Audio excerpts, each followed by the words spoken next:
What's up? Kind of weird camera angle, but we're working on stuff. Oh. What is going on, everybody? Well, the notification should be going out here shortly. And doing a kind of a cleanup. Figured I'd talk about the weekend, how things went, what we were looking for, what I was looking for, and just kind of talk about it. If you guys are interested in ELR shooting, this will be kind of a lead-in for some of the 0 to 1 mile stuff. So I'm here, throw up your questions, and we're just going to be cleaning the Vulcan. Which you can only kind of see a piece of it, and that's because of YouTube. It's not functional. This is out of it. There's nothing else into it. It's a static display. It's just really dirty. There was a ton of Kansas cow pasture dirt. So, see who all joins us and kind of gets talking here a little bit about stuff. And just see who's kind of hanging out. Hope everybody had a good Father's Day. And spent mine getting sunburnt and blowing around in 20 and 30 mile an hour winds. So that's what I was doing. If you guys weren't following, or if you're just kind of tuning in, we just got back from Kansas, from Lincoln, Kansas, from the Steyr Point rookie 1 mile challenge, or King of 1 mile, the point builder. It was just a rookie ELR match, and trying to get things cleaned up and ready for the next event, defunct the rifle. But if you're unfamiliar, my current setup is a Steyr SSG 08A1 in 308, named the Vulcan, and we went out to 2,203 yards with a 308 with all factory ammunition. No hand loads, no custom one-off. Everything is industry. Buy it at your local gun store. Optics Planet. Order it. Go over. Actually, we were shooting some Academy ammo. So, kind of upset a few people when they found out that we were just we weren't professional hand loading stuff. It was like they didn't think it was possible, or they had never heard of such a thing. And we kind of proved a point that you can take factory built guns and go play with anybody that with their custom one-offs. Might not do as well, but that's all shooter skill. You can totally learn and totally take the time to make a skill. So, bunch of nice people. If you guys do get out to out to Lincoln, Kansas, out to Steyr Point, it is definitely a range. It's definitely worth. Go have a match. Go watch, or go be there for the day for that. It's pretty freaking cool. So, gotta lock this thing down, and I'll be back with you in just a second. I gotta get another cleaning lens.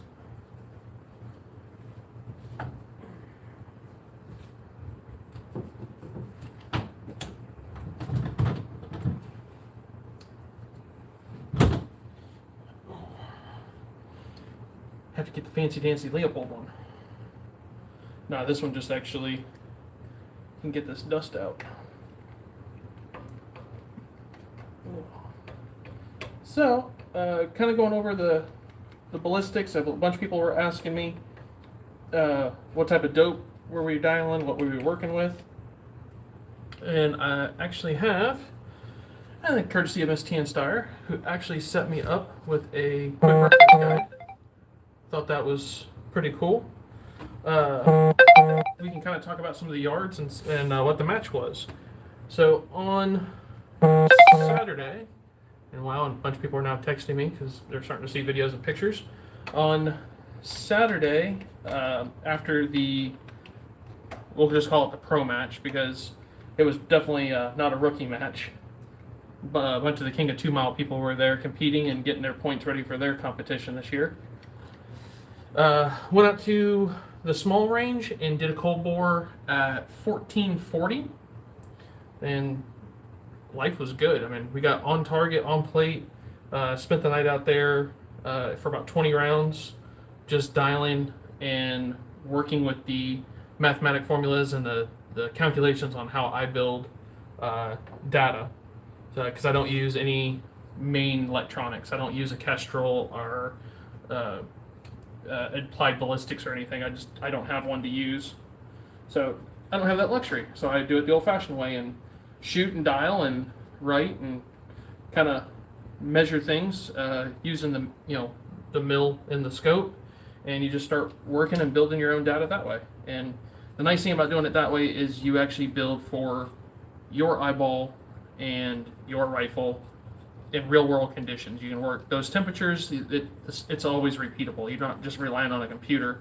And the best part is when the computer goes out, or a few people found out this weekend, if you don't have cell service, your phone won't update and tell you where you're at and tell you what the barometrical pressures are, what the temperature error is, like any of that.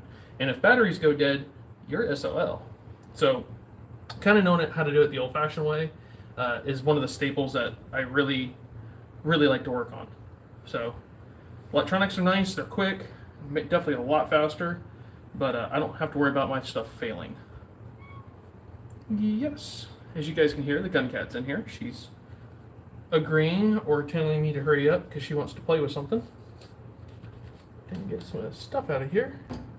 But during competition on Sunday, the first cold bore hit was supposed to be for 1560. So we started competition at 1660, and I finished the day at 2203. And just to kind of give you the spectrum, we went from 21 mils of elevation to 51 mils of elevation is what we worked with, and even used and happily used our Charlie TACCOM HQ, our Charlie unit, which gives me my extra 30 mils, which works in a rifle. So all that worked. Everything on the gun worked 100%. Had no firing issues, no performance issues on this. It was strictly a day of judging wind. And that's a hard one, especially with our wind speed. We started off right around the 10 to 12 mile an hour the first round, and by the end of the first competition, the first two targets, the string for that, we were pushing 15 mile an hour. And by the time that we ended the third string, which was target 5 and 6, which was 2200 and 3000, we had 30 mile an hour winds. So it was interesting to push this particular setup in those conditions. Not to say it's the maximum that we can do, but I think we were definitely starting to hit that top tier. Definitely in the top 80% of what I think I'm capable of at this current moment and what the rifle's capable of. I did not take a shot at 3,000 yards just because my data was telling me that at 2913 is what we milled the target, and we were told it was supposed to be. And granted, it can vary between your shooting area, but we were going to have to dial 83 mils of elevation, which is just huge. So, guys, if my system's set up on 100-yard zero, so if you want to take 100-yard zero and then do the math, remember a mil is 3.6 inches at 100 times the distance. So take the 3.6 inches, it takes 83 of them, to do it, and then out and down range. So it's massive. It was, oh man, I think it's something like 50-60 feet over the target, and I just don't have enough vertical horizon. I need a bigger Charlie Terac to get out there. I stopped right around the 55 to 60 mark. So I didn't bother to take a shot at it. Farthest that I went was the 2303. But still, to go past a mile with 308 and using it in a factory load was just pretty cool. Did not get a hit on for match record, but I did get a hit and a possible between the two spotters that were working. One was 70%, thought that I had gotten one. The other spotter disagreed, and you can protest if you hit or not, then go back and check cameras, but it slows down competition. It's not what I was there for. It didn't matter. I thought I nicked the target. I thought I hit the lower right-hand corner of it. That's where we both kind of agreed upon, and the other one said he couldn't tell and he wasn't going to make a call, so we moved on. But I believe I did hit an impact or a possible one. Sorry for the beeps. Right around the 1670, 1700. What kind of scope are you usually rocking? This is a Leopold Mark V HD 7x35 with a H59 reticle. And give me just a second. It might be a little bit odder angle here, but I'll see if I can angle down for you. Just what you guys need, like total top view. Here you go. So, rocking the Leopold with the TACCOM HQ. If you haven't seen one of those, I'll pull this out real quick. It's nothing super fancy. It's just a big box. The one I actually run on my rifles with the mounts and everything that I use are out in the box. But basically, this sits like that on the front, and that gives me a plus 30 mils.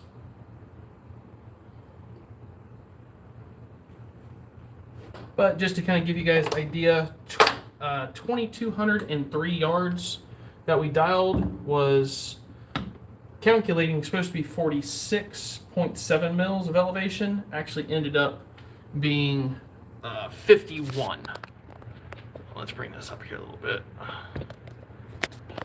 That way you guys can actually see me. So that was pretty cool. Current leaders for 2 mile were there. And got to shoot with the Cutting Edge Ballistics team. And their spotters, their pro spotters were there. And shooters, and that was really freaking cool. And just the facility. You guys, it's kind of hard to imagine. It's kind of hard to really relay it. If you ever get a chance and you're shooting long distance, it doesn't matter if you shoot on a 500-yard range or a 1,000-yard range, you can kind of get that idea of how far something is. I tell a lot of guys, you're trying to comprehend, 3,000 yards. Well, you got there to your local, if you got a 1,000-yard range, go walk it. Go from shooting, from your shooting spot to the target, back, and one more time. Just doing that walk and kind of getting that into your head will give you an idea of what 3,000 yards looks like. But even doing 2,200 is massive. I remember a mile's at 1,760, roughly. So going out past a mile, a mile, 17, 18, 19, 20. Yeah, 1 mile and 500 yards, 1 mile, 600 yards, roughly, in that range. It's hard to put in words. It's hard until you can actually see what that looks like through an optic and looking out there. It's definitely different. So it's pretty cool to do that. And we were shooting Berger 185 grain juggernauts at 25.95. So that's speed. 25.95 is the speed at the muzzle. According to one of the lab radar systems that I did get told briefly, rounds at impact at 2,200 still had about 700 feet per second moving on them. Flight time, solid 5-7 seconds worth of flight time. It seemed like every bit of 5 seconds. So the time you pull the trigger, even with this gun, because it weighs 26 pounds when it's in the field, I could pull the trigger. You take the recoil, you flinch or your eyes blink, and that's something you have to work on. But you could look back on the target and you could count to 2, and you'd see the impact. So that 3 to 5 seconds worth of flight time, that's something else too. Just you don't understand until you shoot extreme distance, which is just wild. That the bullet's in the air that long and going down range, and you can actually you actually have plenty of time to pull around, put it in the box and chamber the next round before the impact hits downrange. So it gets pretty interesting. The other thing that was new for me was actually shooting on a pro clock. You have to do 2 target engagements in 10 rounds, and you have 6 minutes from the time that you say you're up and your spotter says go. You have 6 minutes to make all those engagements and all your corrections, all your data, everything. 6 minutes, and you are not given a second over. So that was different. Just being in that time crunch. First one sucked. I did not manage my time very well. I was trying to, nicely put rounds back in, and I didn't listen to one of the instructors about pull all your ammo out and just lay it on the mat. I've got an issue about doing that because I didn't want to bump it and it roll out in front of the barrel, and you have to get up, or you lose a round. Just my OCD didn't want me to do that, and I didn't understand that it's okay. It's not really going to move on the mat, or position it so it doesn't move on the mat. So round 2, I threw all my ammo on the mat that I needed right there, blocked it with the case, and as I ejected rounds, I didn't even bother to catch them. Just extract them and go. And then I was, had more than enough time.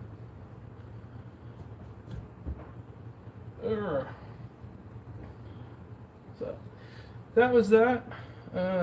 My next event for this one will be my season ender, and I'll be in Texas at King of 1 Mile at the Castle Ranch, just west of Dallas Fort Worth.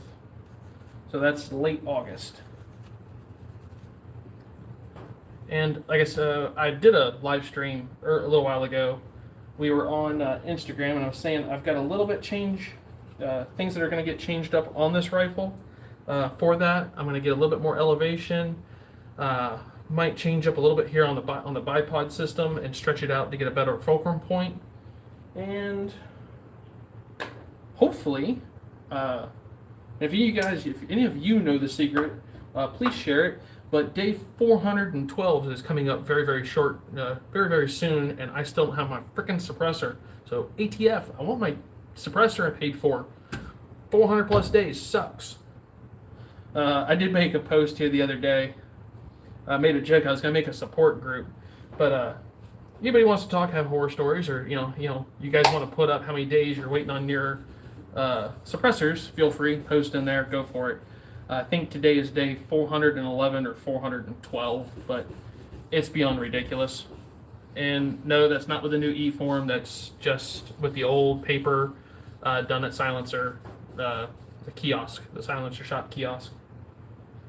So, got mine in like 3 months or 4 months before they did the whole electronic.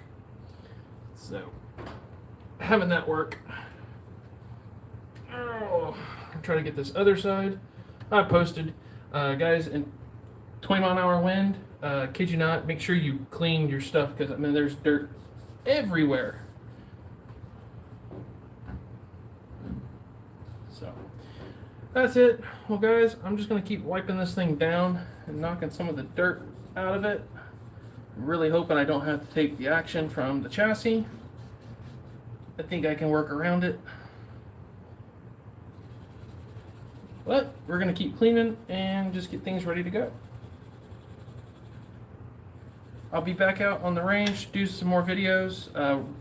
The computer's loading up pictures from the match, so if you guys are interested in seeing any of the actual pictures, or I think there might even be a couple videos, give me a little while and we'll get them up online. But the best place to find them will be on the Instagram page, and from there it'll go to the Facebook and then out into the internet.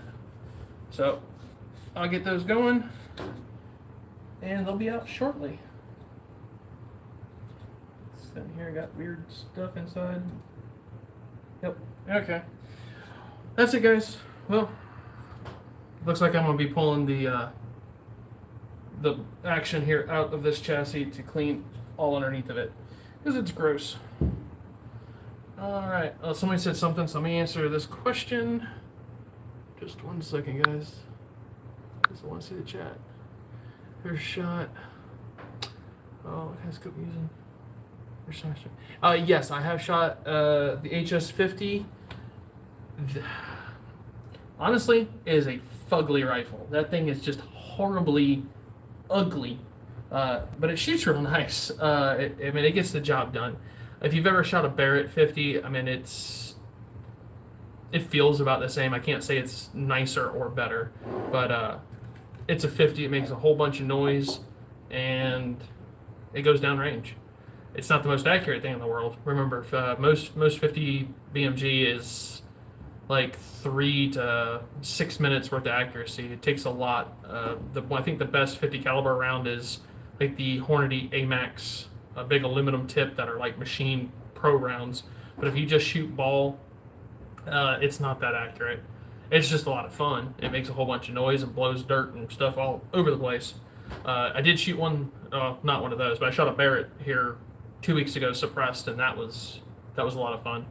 So, but no, the HS50 and the 460 Steyr are just giant, big, heavy, definitely heavy class. I mean, those are 40 to 60 pound rifles, definitely heavy class, but they're fun.